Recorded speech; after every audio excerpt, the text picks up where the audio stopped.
राजस्थान की सूखी पहाड़ियों के बीच खड़ा एक ऐसा किला जिसका नाम बहुत कम लोग जानते हैं, लेकिन जिसकी दीवारें सदियों की कहानियां अपने भीतर दबाए बैठी हैं। कहा जाता है कि यहाँ सत्ता की गूंज आज भी हवाओं में तैरती है, कि कुछ रास्ते ऐसे हैं जो कहीं जाकर खत्म नहीं होते, और कुछ परछाइयां ऐसी हैं जो सूरज ढलने के बाद भी नहीं जाती।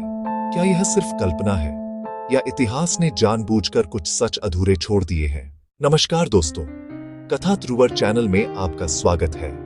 मेरा नाम अमित है। यहाँ हम सिर्फ कहानियां नहीं सुनाते, बल्कि उनके पीछे छिपे विचार, भावनाएं और सच को समझते हैं। इस चैनल पर आपको मिलेंगी लोगों के जीवन की सच्ची घटनाएं, मशहूर हस्तियों की अनसुनी बातें, प्राचीन मंदिरों के रहस्य, किलों की वीर गाथाएं, पवित्र नदियों और पुराने शहरों की जीवंत कहानियां। तो आइए एक नई कहानी शुरू करते हैं। तैयार हैं? चलिए शुरू करते हैं। राजस्थान के धौलपुर क्षेत्र में चंबल घाटी की ओर झांकता हुआ एक किला आज भी चुपचाप खड़ा है, शेरगढ़ किला। न बहुत प्रसिद्ध, न पर्यटन की चमक दमक से भरा हुआ, लेकिन जितना शांत उतना ही रहस्यमय। शेरगढ़ नाम सुनते ही मन में ताकत, साहस और शेर जैसी दहाड़ की छवि उभरती है। इतिहास इसे शेर शाह सूरी से जोड़ता है, हालांकि यह बात पूरी तरह प्रमाणित नहीं मानी जाती।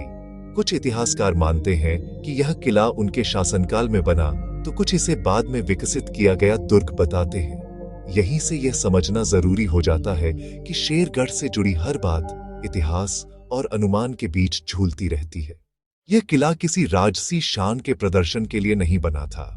इसकी दीवारें मोटी हैं, बुर्ज ऊंचे हैं और रास्ते जानबूझकर संकरे रखे गए हैं। यह सब इस ओर इशारा करता है कि यहाँ सुंदरता से ज्यादा सुरक्षा और रणनीति को महत्व दिया गया। ऊंचाई से चंबल के रास्तों पर नजर रखना आसान था और दुश्मन के लिए यहाँ तक पहुंचना बेहद कठिन। किले के भीतर घूमते हुए यह एहसास बार बार होता है कि यह जगह कभी बहुत जीवंत रही होगी। सैनिकों की आवाजें, घोड़ों की टापें और आदेशों की गूंज कभी इन दीवारों से टकराती होंगी। आज वही दीवारें बस हवा की सरसराहट सुनती हैं। शेरगढ़ से जुड़ी कुछ कहानियां स्थानीय लोगों की जुबान पर आज भी जिंदा है।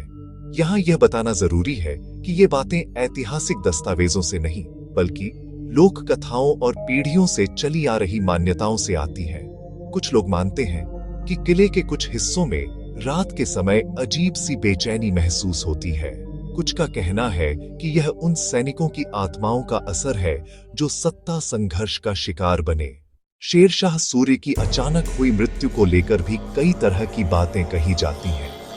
इतिहास इसे एक दुर्घटना मानता है, लेकिन लोक कथाएं इसमें अधूरी महत्वाकांक्षाओं और भाग्य के क्रूर खेल की झलक देखती है। इन बातों का कोई ठोस प्रमाण नहीं है, लेकिन इन्हीं कहानियों ने शेरगढ़ को सिर्फ एक किला नहीं रहने दिया। एक और दिलचस्प धारणा यह है कि किले के नीचे गुप्त सुरंगें मौजूद थीं जो चंबल नदी तक जाती थीं। ऐसी सुरंगों की कहानियां भारत के कई किलों से जुड़ी हैं, लेकिन शेरगढ़ में अब तक ऐसा कोई प्रमाण नहीं मिला जो इसे ऐतिहासिक तथ्य साबित कर सके।